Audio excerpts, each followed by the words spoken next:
Hi and welcome to Erik Penser Bank. My name is Jonas Thulin. I'm the head of asset management.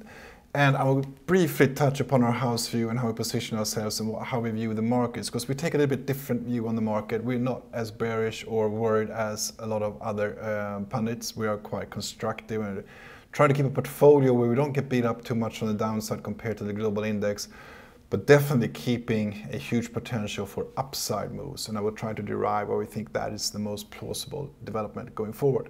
When we take build and construct portfolios, we always take a data-dependent point of view on the world, i.e. we follow data. We don't like to speculate beyond data or make up guesses. So when we look at this hiking cycle that we're entering, we try to learn from history what has happened in previous hiking cycles.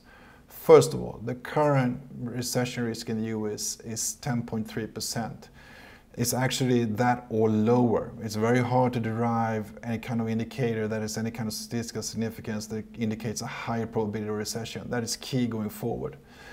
The second point that we'd like to raise is that less accommodative policy is not restrictive policy, i.e. even if you start hiking rates today in history, from the first hike to the peak of the heights, we have delivered from the equity market 36% on the upside. So I think there's a big mistake now being made in the sense that we put an equal sign between a hiking cycle and falling equities. That has certainly not happened before. Then you can argue this time is different and so forth, but we have learned through decades of doing this in this business that that might be, but let's wait until we actually can find numbers to derive the truth beyond that reasoning. And we should also remember that 40% of the hiking cycles from the Fed has not ended up in a recession. So why would we assume so this time around when the recession risk is only at 10%?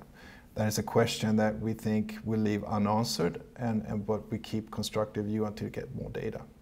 And as I said, even if we start hiking rates, if history is any guide, it's another 24 months before we see the peak in the equity cycle. That is also key going forward. And there's a lot of statistics here that you can read, but if you look at from the bottom, we should also remember that today, as we have priced in the fall that we have priced in, if we start with our portfolio today, you have a 96% probability of increasing wealth compared to 4% risk or chance probability of decreasing wealth, given how much we priced in on the downside, also assuming that the GDP development will not crash. Now you can assume it will crash, but then again, you probably need to derive that, and we derive GDP development, we do not see that. We're currently ranked number 2 in the world in predicting US GDP, so we think we have a firm grip on where GDP development is going, and we do not see the recession as priced in the equity market. And when we look at the market, it's quite important to realize or accept it to some degree. There is a huge discrepancy now on the way that the equity market is pricing. You can see that in the blue line.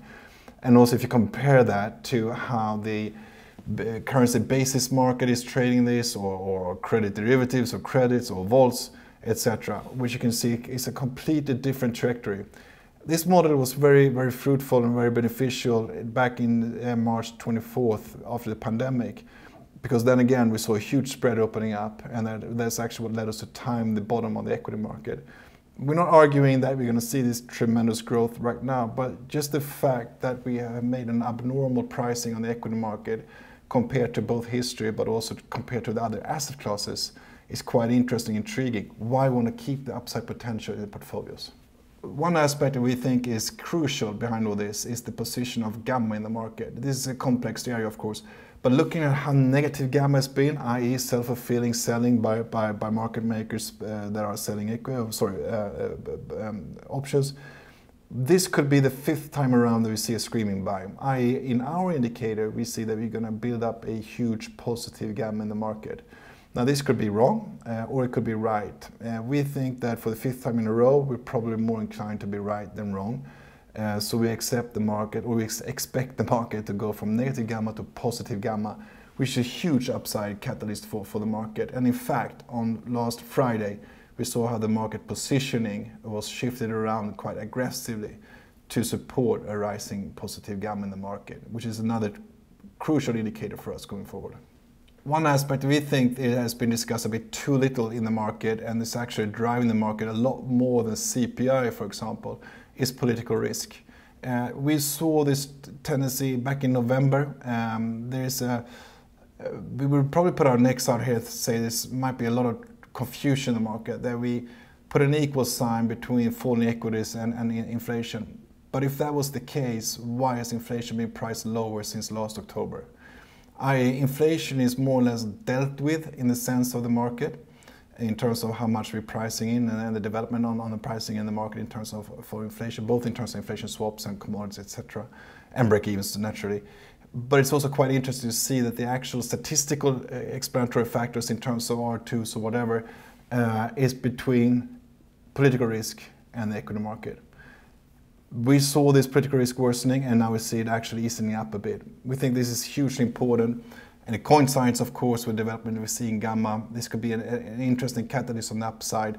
And what has triggered political risk is, of course, the fact that Trump is now ahead of Biden in opinion polls nationwide in the US as of January this year, which caused a little bit of a shock in the system, quite naturally. But this is a factor that we think should be discussed more rather than the CPI, which is, as I said, more or less dealt with already.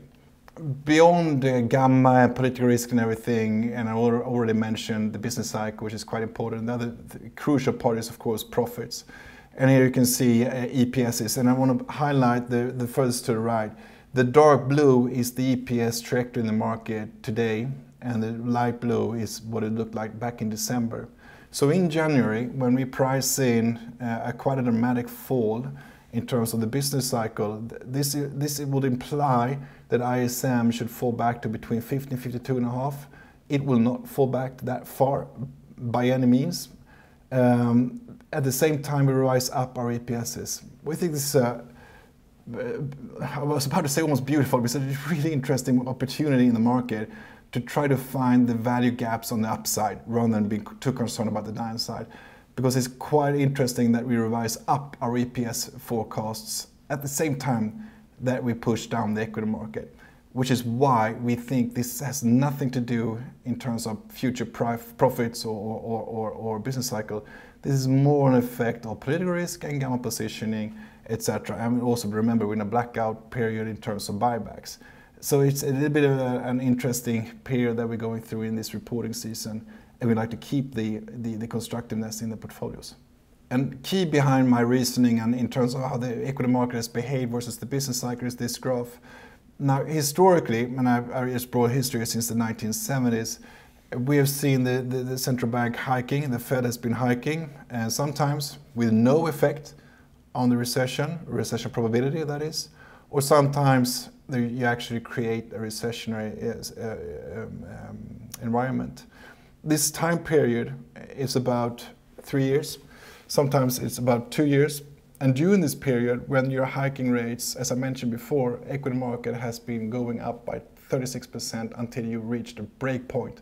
The break point is when the recession probability explodes. As easy as that. This is our in-house model for the recession probability. This is where we are today. And remember, the last hiking cycle, 2017, 18, 19, we actually did not create any lasting recessionary pressure. So the last experience we have for the market is that the hikes will not create a recession. But then again, remember, there is more or less what's been priced into the equity market already, which we think is more of a correction than a new trend. To have a 10% correction in any given year in this environment, in today's markets, is an 80% probability. To have a 5% correction is 100% probability. So there's nothing surprising there really. But this is obviously key going forward. And I want to round off with the CPI because I'm quite blunt in my comments on the CPI. And part of the reasons are on this page where I, from various angles, try to build models to indicate where the CPI is going to go in the future. And you can call them supply bottlenecks indicators. We have more in the chart package that you can find on my social web pages or the bank's homepage. But the interesting thing is that it's very hard today to come up with data that actually show that the supply bottlenecks are not dissolving quite rapidly in front of our eyes. It's actually so that you can just play around with the oil, the level of oil that has to be maintained for it not to be carving out a lot on the CPI number. You can throw in rent, which is a big part of the CPI and the increase in the CPI, and the leading indicators of rent development in the US is actually peaking as well. So it's quite clear to us that the market has been doing this quite correct in the sense that you price in lower and lower CPI, both from commodities, or vice versa, commodities indicating lower CPI, and also in terms of 5 inflation swaps. We really can see the peak was around October in these markets. So it's quite interesting development that we see in the CPI market, and I think this is not to be confused with a market downturn. We want to finish with our outlook for the Federal Reserve. And we're a bit more dovish than the current discussion, and a little bit more dovish than was probably priced in, or what is priced in today. We see 3 hikes in 2022 as of today, 25 basis points in March. We see actually they're going to start runoffs in July with about $50 billion per month. And what's sort of trickling or what we think is most interesting is the trajectory we can see already today in terms of Fed Fund futures is that we already put in a cut in the Fed Fund future rates. And if you want to blow up that in a proportion, you can actually see it's a quite substantial cut that we see. That cut has of course come from the fact that if the market reacts the way it reacts in terms of the equity market, the fixed income market won't price this trajectory in terms of the Federal Reserve. That cut will push down the curve, it will be smoothed out, and it's going to be turning into less and less hawkish Fed. That's just the way the history has been working, and we can already see just working the same jargon again. But it's also quite interesting that this is actually a quite interesting stop block for further equity falls in our view, that we're already looking at a cut in late 2024, early 2025. So I want to leave you there with the fact that this is not, the hikes aren't set in stone. The Fed Fund future rates or OIS markets are quite flexible in terms of looking at the potential effects going forward. And if the effects are that we're going to price in a recession, you will not get the hikes, as simple as that. But remember that it's not our base case that we actually go that far down the line to begin with. Our base case is that we are at a very low recession probability, we have great profits, and these type of corrections should be expected, but we should overreact and change our strategic allocation. It should be handled through our tactical positions, but also want to keep and make sure that we keep the potential for the upside in terms of potential rebounds. So we want to leave you there, and thank you so much, and we'll be back in a week with a further update.